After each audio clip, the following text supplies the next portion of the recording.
नमस्कार, report special में आपका स्वागत है। मैं हूं शशांक गौड़। आज हम 4 दिनों से संसद के अंदर जबरदस्त हंगामा देख रहे हैं, लेकिन दुख इस बात का है कि वो हंगामा हमारे हित के लिए नहीं, राजनीतिक हित साधने के लिए होता है, जो वाकई बहुत शर्मनाक है। आपको जानकर हैरानी होगी कि संसद की कार्यवाही का खर्च प्रति मिनट 1.5 लाख रुपए आता है। जिस हिसाब से देखा जाए तो पूरे दिन की कार्यवाही का खर्च करोड़ों में बैठता है। लेकिन आप जरा संसद का हाल देखिए। यहां बयानों की बाढ़ में और हमले की तेज धार में संसद का पूरा दिन खराब हो जाता है। आप जरा संसद का हाल देखिए।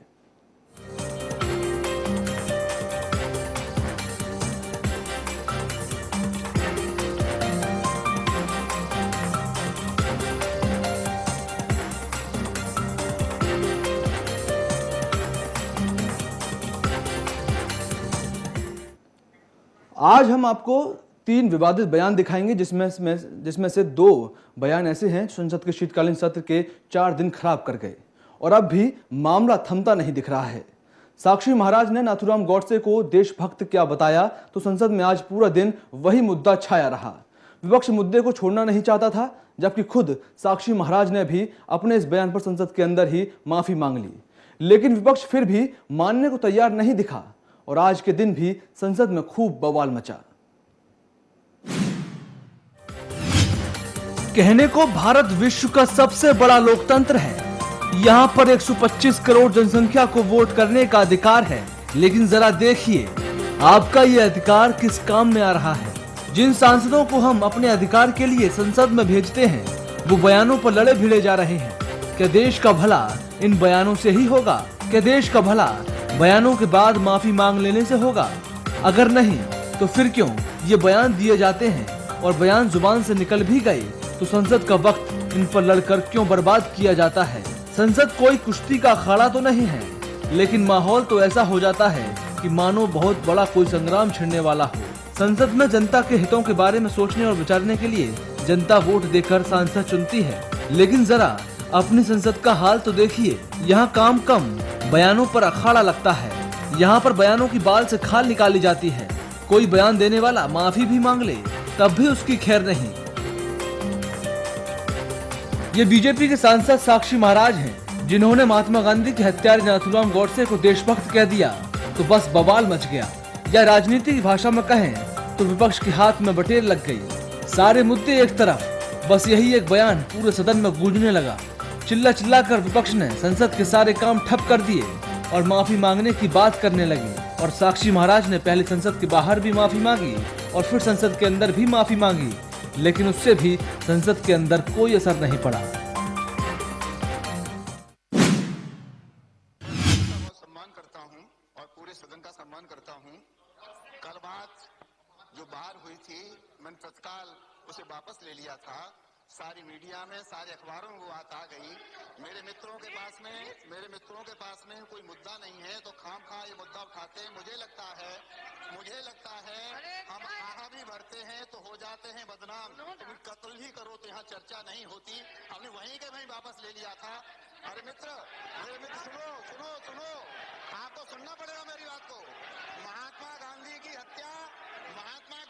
हत्या गॉडसे ने की होगी तब की होगी, पर महात्मा गांधी की हत्या तो 1984 में तब की जब आपने सिखों का कत्लेआम इस हिंदुस्तान में किया था। मैं अपने शब्दों को वापस लेता हूँ। स्पष्ट रूप में कह दिया, हम इसको स्वीकार नहीं करते। जो साक्षी महाराज का संदर्भ में जो आया मीडिया में, उन्होंने एग्जैक्टली क्या बोला वो अलग विषय है। इसलिए हमने कहा सरकार को उसको निंदा करते और सदस्य इसको वापस लेना चाहिए। स्पष्ट रूप में कह दिया हम। तो देश में कहीं ना कहीं कोई ना कोई बोले तो उसके बारे में सरकार अपना रिएक्शन देने के बाद इस इश्यू को सदन में हंगामा करना उचित नहीं है। और कांग्रेस पार्टी बाकी लोगों को कहने के पहले अपना पार्टी में इसको आचरण करके दिखाए तो अच्छा होगा। लेकिन मुद्दा विपक्ष अपने हाथ से कैसे जाने दे, इसलिए अब माफी से भी काम नहीं चला तो अनकंडीशनल माफी की मांग होने लगी। अगर कुछ लोगों को इसके बारे में आपत्ति है तो मैं खेद व्यक्त करता हूं, बात वापस लेता हूं। सारे राष्ट्र को और आपको भी इसके बारे में चिंता है और सारा देश ये चाहता है कि वो माफी मांगे अनकंडीशनल। तो सारे देश को ये मालूम होना चाहिए, अगर कोई राष्ट्रपिता महात्मा गांधी जी के विरोध में और कातिल को तारीफ करे और गांधी जी का अपमान करे, ये कोई सहन नहीं सकता। और अगर ऐसा ही चला, ये चलते रहता है, हमको मेजॉरिटी है, हम कुछ भी करेंगे, तो ये बात चलने वाली नहीं है और हम चलने नहीं देंगे।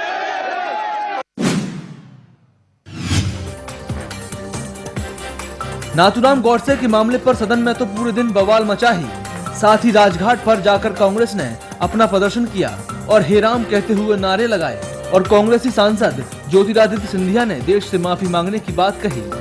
जिस तरीके से भाजपा के एक नेता ने गोडसे जी को देशभक्त कहा और जिस तरीके से इस हमारे राष्ट्रपिता का अपमान किया, मैं समझता हूं कि राष्ट्र का हर एक व्यक्ति इसकी घोर निंदा करेगा और मैं समझता हूं कि इससे ज्यादा दुखद घटना नहीं हो सकती इस देश में। क्या डिमांड कर रहे हैं सर आप आगे? हम डिमांड करेंगे कि उनकी अपॉलॉजी होनी चाहिए हाउस के अंदर और देश के प्रति उनकी अपॉलॉजी होनी चाहिए। लेकिन अब सवाल ये उठता है कि जब सदन में साक्षी महाराज ने माफी मांग ली, तो अब देश के सामने और कैसी माफी की मांग विपक्ष कर रहा था, ये वाकई सोचने पर मजबूर करता है। किसी के मुंह से कुछ निकल गया तो क्या उस पर संसद नहीं चलने दी जाएगी? संसद के एक दिन पर लाखों रुपए का खर्चा आता है, लेकिन हमारे माननीय सांसदों को क्या? उन्हें तो सिर्फ ऐसे विवादित बयान ढूंढने हैं जो बवाल करने योग्य हो और बस संसद का पूरा दिन बेकार। वाकई बहुत शर्म की बात है। सांसद महोदय, आप सबको जनता ने चुनकर भेजा है, जरा सा तो उनकी वोट की ताकत का ख्याल करो। आखिर क्यों जनता का पैसा पानी की तरह बहा रहे हो? जब नाथूराम गॉडसे महात्मा गांधी का हत्यारा है तो क्यों उसे इतनी पब्लिसिटी देकर हीरो बना रहे हो? लेकिन ये जनता है, सब जानती है कि सच क्या है और झूठ। इसलिए संसद में बयानों पर बहस ना करो। देश का विकास कैसे हो, क्या प्लान अपनाए जाएं, इस पर बहस करो तो जनता आपको दोबारा वोट देगी, क्योंकि जनता है, सब जानती है। स्पेशल डेस्क, खबर फास्ट। माफी से भी काम नहीं चला। नाथूराम गॉडसे के मुद्दे से पहले संसद 2 दिनों तक आगरा में हुए धर्मांतरण के मुद्दे को लेकर गर्म रही और संसद में जोरदार हंगामा भी हुआ। सरकार कहती रही कि वो एक सार्थक बहस के लिए तैयार है ताकि धर्मांतरण के खिलाफ एक कानून बन सके, और उस पर बहस भी हुई, लेकिन नतीजा कुछ नहीं निकला। इस मामले के चक्कर में 2 दिन संसद के खराब हो गए और मामला अभी भी तूल पकड़ा हुआ है, क्योंकि अभी तो धर्म जागरण मंच का घर वापसी का कार्यक्रम जारी है, जो 25 दिसंबर को अलीगढ़ में होना है। आगरा में हुए धर्मांतरण के मुद्दे पर भी संसद 3 दिन तक ठप रही। संसद के अंदर कुछ सुनाई दिया तो बस बहस। जरूरी होता कि विपक्ष चिल्लाने की बजाय धर्मांतरण के विरुद्ध कानून लाने के लिए सरकार का साथ में साथ देता, लेकिन कहां? पहले हंगामा, फिर बहस कराने की मांग, उसके बाद नतीजा वही सिफर का सिफर और फिर एक और नए मुद्दे की तलाश। वाकई ये हमारी राजनीति किस ओर जा रही है? हमारे नेता संसद में भी लड़ाई लड़ते हैं और राजनीतिक गलियारों को भी गर्म बनाए रखते हैं, लेकिन जनता के हाथ कुछ नहीं लगता। धर्मांतरण के मुद्दे पर संसद के 2 दिन खराब हो गए और इस मुद्दे को लेकर विपक्ष सरकार को घेरता हुआ दिखाई दिया, लेकिन किसी ने ये सोचा कि इतनी बहस किस बात के लिए हो रही है और क्यों हो रही है? संसद की बहस में 2 दिन का खर्चा कितना हो गया? क्या सांसदों ने इसका हिसाब कभी लगाया? क्या इस बेफजूली के खर्चे का कोई हिसाब देगा? अगर नहीं तो फिर बहस करके संसद का समय बर्बाद क्यों किया जाता है? क्या संसद के जो सत्र लगते हैं वो इसलिए लगते हैं कि देश संसद में सांसदों के बयानों पर लड़ाई देखे? वाकई शर्म आनी चाहिए। जनता संसद में सांसदों को अपने हितों की रक्षा के लिए भेजती है, लेकिन संसद के अंदर ना ही हित दिखते हैं और ना ही हितैषी। वहां तो बस ओछी राजनीति ही दिखती है। आगरा के जिस धर्मांतरण के मुद्दे पर संसद के अंदर सांसदों ने लड़ाई की, क्या उससे आगरा के धर्मांतरण का शिकार हुए लोगों तक कुछ लाभ पहुंचा? कुछ भी नहीं। उन लोगों की नैया तो राजनीति में उलझकर अब मझधार में फंस गई है। वो अब ना तो हिंदू रहे और ना ही मुस्लिम, यानी मुस्लिम समुदाय अब उन्हें नमाज पढ़ने की अनुमति तक नहीं दे रहा और वो हिंदू धर्म में आना नहीं चाहते। तो अब वो लोग करें तो करें क्या? लेकिन संसद के 2 दिन तो निकल गए, बहस भी पूरे राजनीतिक अंदाज में हुई, लेकिन क्या हुआ? कुछ भी तो नहीं। केंद्रीय मंत्री मुख्तार अब्बास नकवी और संसदीय कार्य मंत्री वेंकैया नायडू ने कहा सरकार धर्मांतरण के मामले पर कानून बनाने को तैयार है। हम तो बहुत वर्षों से कहते रहे हैं कि धर्मांतरण पर एक राष्ट्रीय स्तर पर कानून बनना चाहिए। और जब आप पार्लियामेंट की प्रोसीडिंग्स देख लीजिए, जब हमने इस मुद्दे को उठाया है, जब हमने धर्मांतरण का जबरदस्ती या लालच के आधार पर धर्मांतरण की बात को कहा है, तब जो है वो विपक्ष के यही जो सेकुलर आज तथाकथित सेकुलर लोग हैं, वही लोग उस वक्त कहते थे कि नहीं जी अब ये नहीं होना चाहिए, इसमें ये जो है वो सांप्रदायिकता है। उस समय जब हम कहते थे तो वो उनके लिए जो है कम्युनलिज्म था, और जब आज ये कह रहे हैं तो इनके लिए सेकुलरिज्म हो गया। इसलिए उस दिशा में हम सब लोग मिलकर चर्चा करें, एक अच्छा कानून बनाए, सभी स्टेट्स में मिलकर इसको अमल करें, ये हम भी साथ हैं। लेकिन विपक्ष फिर भी नहीं माना और सरकार को घेरने में गुरुवार का पूरा दिन निकल गया। संसद की दीवारें गूंजती रहीं और एक दूसरे पर छीटाकशी के दौर को लोकसभा में लगे कैमरे देखते रहे। नहीं है क्या इनका ताल्लुक अम्बिलिकल कॉर्ड है इनका बीजेपी से, वो रद्द कर दें कि इनका ताल्लुक नहीं है, इनके खिलाफ एक्शन ले। प्राइम मिनिस्टर एक बात कहते हैं, वजीर खारजा एक बात कहते हैं, आप हिंदुस्तान में एफडीआई लाना चाहते हैं। क्या इस तरह के बातों से एफडीआई आएगा? क्या इस तरह के दहशतगर्दी के बातों से, फसाद कराने से क्या हिंदुस्तान में ग्रोथ होगी? क्या हिंदुस्तान मजबूत होगा? ये हुकूमत पर मुनस्सिर हुकूमत क्या चाह रही है? हुकूमत ये कहती है कि कानून लेकर आएंगे। मैं वेंकैया जी से पूछना चाह रहा हूं कि भाई साहब, Hindu minority guardianship act 1956 section 6 क्या तरमीम करेंगे? Hindu adoption maintenance act 1956 section 7, 8, 9, 11 तरमीम करेंगे? हिंदू मैरिज एक्ट 1955 सेक्शन 13 क्या उसको बर्खास्त करेंगे? हिंदू सक्सेशन एक्ट सेक्शन 26 क्या आप उसको निकालेंगे? ऐसा नहीं हो सकता। आखिर में सर, मुझे अफसोस है कि हमारे हिंदुस्तान के एक बहुत बड़े कायद हैं उत्तर प्रदेश के, वो अपनी तकरीर में कहते हैं कि उत्तर प्रदेश कुछ भी नहीं है, उत्तर प्रदेश में कुछ हो रहा ही नहीं है। क्या नहीं हो रहा है? उत्तर प्रदेश में तो ही हो रहा है।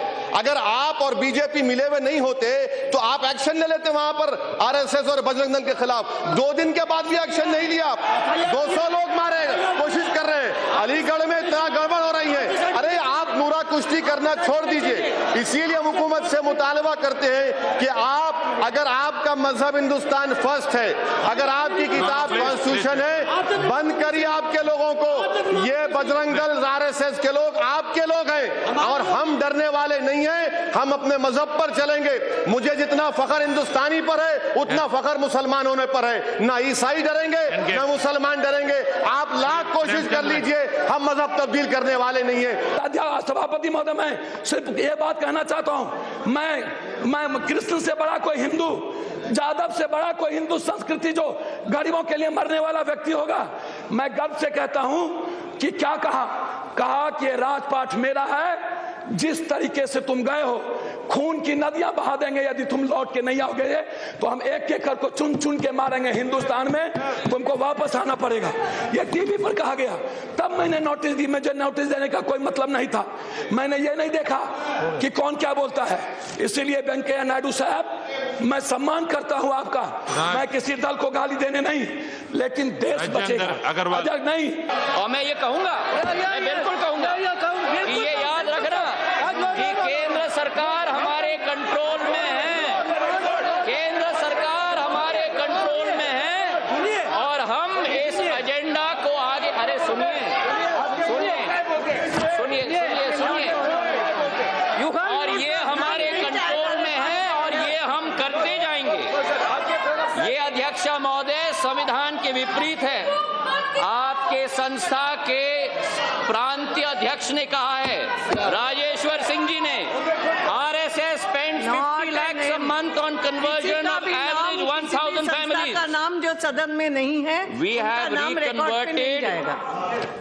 reconverted 3.25 लाख मुस्लिम और ईसाई ब्रज रीजन में, और आगे भी मुस्लिमों और ईसाइयों को वापस हिंदू धर्म में वापस लिया जाएगा। ये वक्तव्य है राजेश्वर सिंह। संसद के इस हंगामे के बीच बीजेपी अध्यक्ष अमित शाह ने भी शुक्रवार को जबरन धर्मांतरण रोकने के लिए कड़े कानून की पैरवी की, लेकिन उन्होंने विपक्ष पर तंज कसते हुए कहा कि जो लोग अपने आप को धर्मनिरपेक्ष दल बताते हैं वो वोट बैंक की राजनीति के कारण संसद में इस तरह के प्रावधान को समर्थन देने के लिए आगे नहीं आएंगे।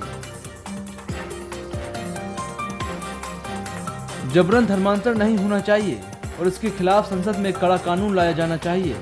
मैं इस तरह के कानून का समर्थन करने के लिए अन्य सभी दलों से अपील करता हूं, लेकिन मैं गारंटी देता हूं कि भाजपा को छोड़कर कोई भी दूसरी पार्टी अपनी वोट बैंक राजनीति के कारण इसका समर्थन नहीं करेगी।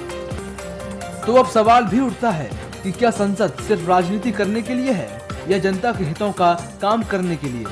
इस पर फैसला जनता को ही करना है, क्योंकि जनता ही नेताओं को सांसद बनाकर संसद तक पहुंचाती है। अब जनता को ही तय करना है कि उसे ऐसे ही संसद के दिनों को बर्बाद और पैसों को बर्बाद होते देखना है या फिर अपने हितों की रक्षा के लिए आवाज उठानी है। स्पेशल डेस्क, खबर फास्ट।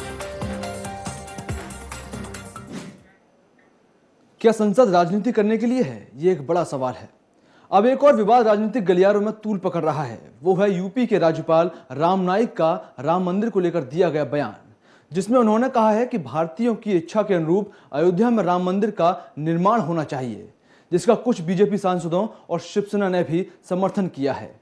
लेकिन विपक्ष इस मुद्दे पर सरकार को फिर से घेरने की मुद्रा में आ गया है। इसलिए अब संभावनाएं बढ़ने लगी हैं कि शनिवार को जब संसद का शून्यकाल शुरू होगा तब इस मुद्दे पर भी हंगामा हो सकता है। हमारे देश के नेताओं को बस एक बयान चाहिए जिस पर विवाद तो वो खुद ही बना लेते हैं। धर्मांतरण को लेकर और नाथूराम गौडसे को लेकर अभी विवाद थमा ही नहीं था कि एक और विवाद सामने आ गया है। हालांकि वो विवाद है तो बहुत पुराना, लेकिन जब भी कोई उस पर बोलता है तो वो विवाद का रूप अख्तियार कर लेता है। जी हाँ, बिल्कुल सही समझा आपने। अयोध्या में राम मंदिर का विवाद। राम मंदिर के मुद्दे पर बीजेपी के नेता जब भी कोई आवाज उठाते हैं तो विपक्ष उन पर हमलावर हो जाता है। लेकिन इस बार बयान की धार उत्तर प्रदेश के राज्यपाल राम नाईक की तरफ से आई है, जिन्होंने राम मंदिर को लेकर एक बार फिर से विवादित बयान देकर राजनीतिक गलियारों में भूचाल ला दिया है। मंदिर जल्दी से जल्दी बने, इस प्रकार की भारत के नागरिकों की इच्छा है और वह इच्छा पूरी होनी चाहिए। हो सकता है विपक्ष इस मुद्दे को भी संसद में उछाल दे, क्योंकि आज तो साक्षी महाराज के बयान पर घेरने के लिए मुद्दा विपक्ष के हाथ में था। कल कुछ नहीं होगा तो फिर यूपी की गवर्नर के इस बयान को भी उठा लेंगे, क्योंकि बयानों पर घेरकर राजनीति करना तो सभी विपक्षी सांसदों को बखूबी आने लगा है। संसद के बाहर राजनीतिक गलियारों में तो राज्यपाल के बयान को खूब घेरा जा रहा है।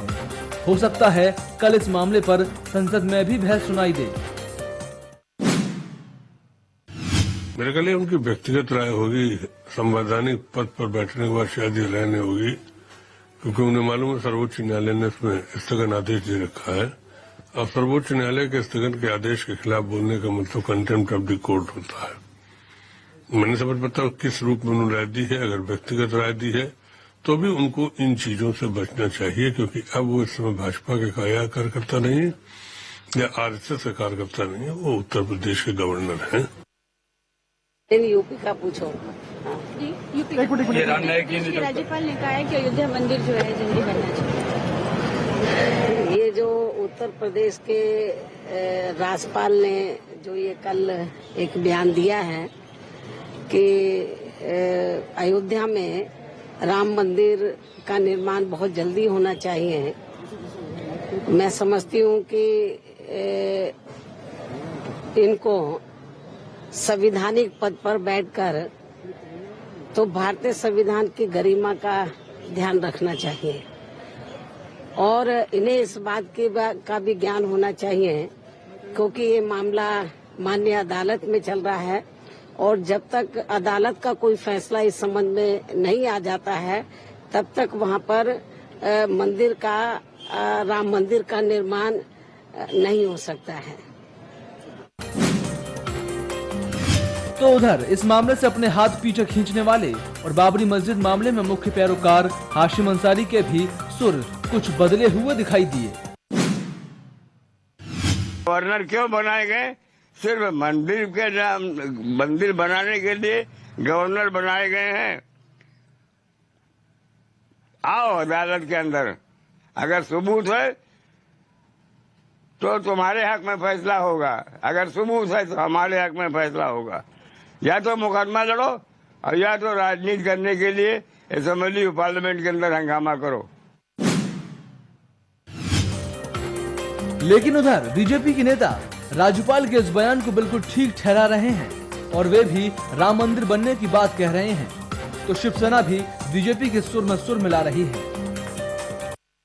शिष्ट करता है, पालन करता है, संहार करता है, ये कलयुग है। अगर राम नायक राम के नायक बन गए हैं और उनके दिल में भी राम के प्रति प्रेम है, हिंदुस्तान की सारी जनता चाहती है, जहां तक कि जिसने बात प्रस्तावित किया था वो अंसारी जी ने बात वापस ले लिया, वो भी चाहते हैं कि भगवान का भव्य दिव्य मंदिर बने।